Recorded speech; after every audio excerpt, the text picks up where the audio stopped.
the love through all eternity 優しく見守る私のこの手で眠りなさい笑ってた泣いてた怒ってた君のこと覚えている忘れないいつまでも決して until my life is exhausted 輝く輝くひとときみんなと一緒だったかけがえのない時と知らずに私は過ごしていた今はただ大切に忍ぶよ I will embrace the feeling 君はね確かにあの時私のそばにいたいつだっていつだっていつだってすぐ横で笑っていたなくしても取り戻す君を I will never leave you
Hey, so this is actually my second time recording this just because my mic was not on when I first said this.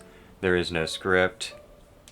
So, but very first thing, I really enjoyed Sylvia Plath's love letter and in general this project. I'm going to try to do this a bit quicker because my last one I actually spent probably 8 minutes talking.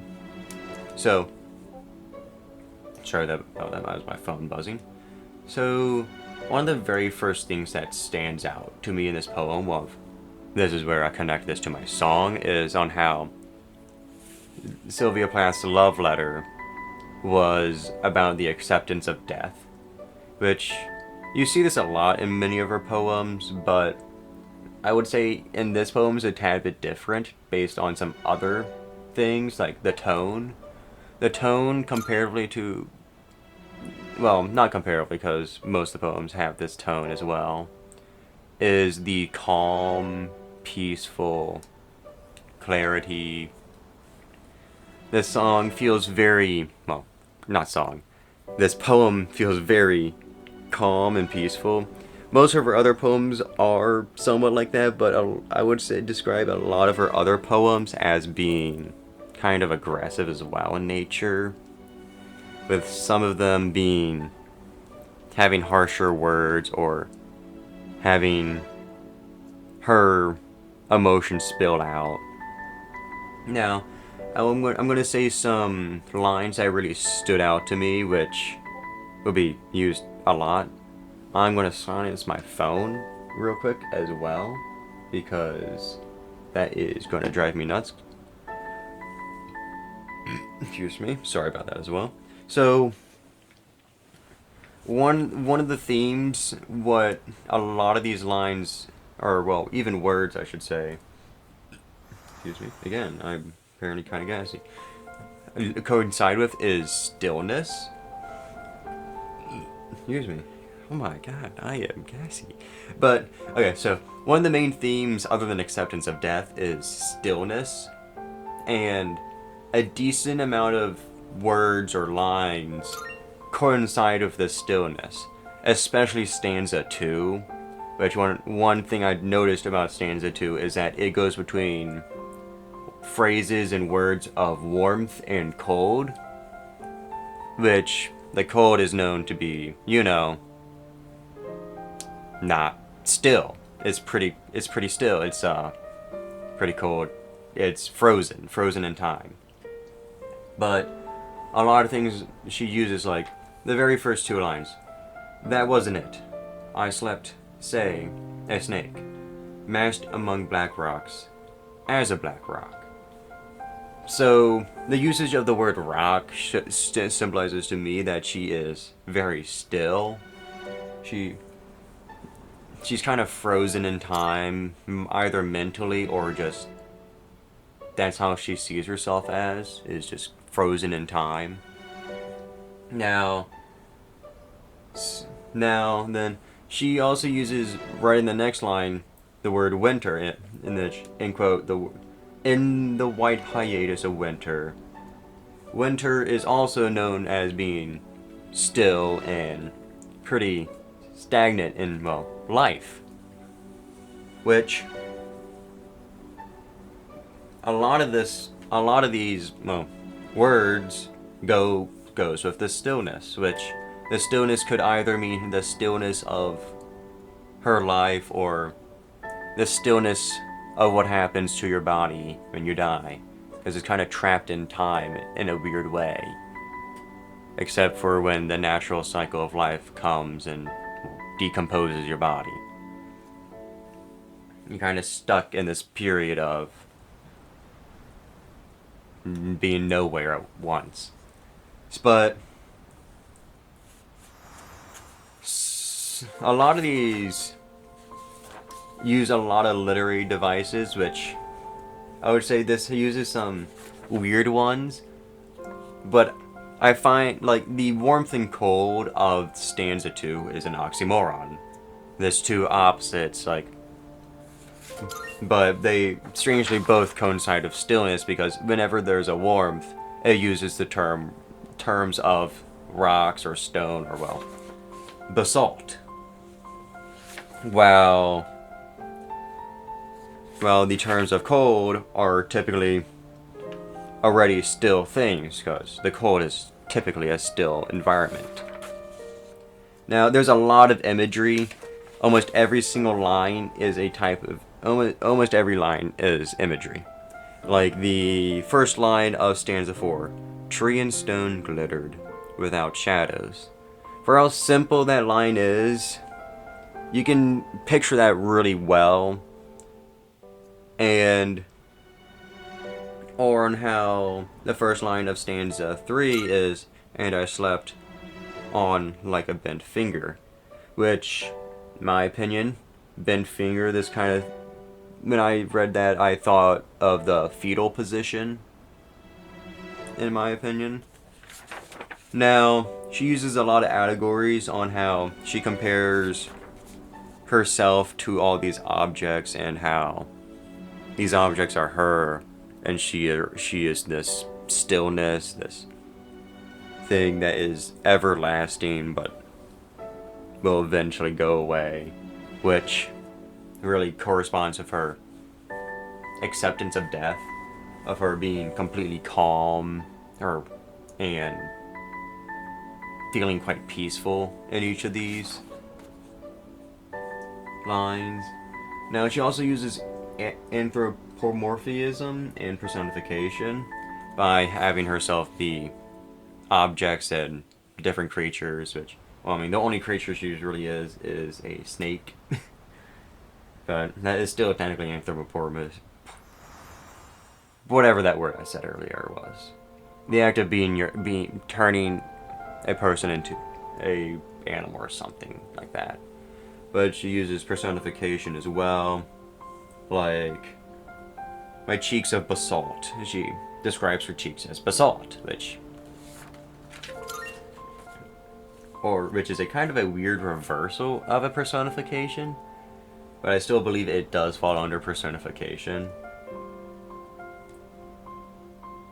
Now, She also uses a bunch of terms that fall under, like, death terms, I guess. Like angels, God, spirits. Those are all things where are, I guess, afterlife. Because you're not going to be meeting an angel, really, or, I guess, God or whatever you follow, unless you die. Or you screwed up real badly, or you got a job. Because that's the only reason you would see an angel in real life. Theoretically speaking, even though I can't say if they do exist or not exist. Now, another, I guess, theme I saw, which I don't know if most people saw, each of the last three stanzas, not the first stanza, are states of matter. So, like, the second stanza is a solid, the third stanza is liquid, and the fourth stanza is gas. With the second stanza talking a lot about rocks and whatnot. And then having a line is like, my cheeks of basalt, they turned into tears. Which the next one has a lot more things around fluidity and liquids. Even though it has a line of air in it. But, like, to pour myself out like a fluid among birds' feet in the stems of plants. I wasn't fooled, I knew you were at once. Like, that was her describing herself as like a liquid, like water. Giving, I guess, life to plants. And then, in the fourth stanza, she describes herself as a gas. Of her having a line of from stone to cloud, so I ascend. Now I resemble a sort of god, floating through the air in my soul shift, pure as a pane of ice. It's a gift.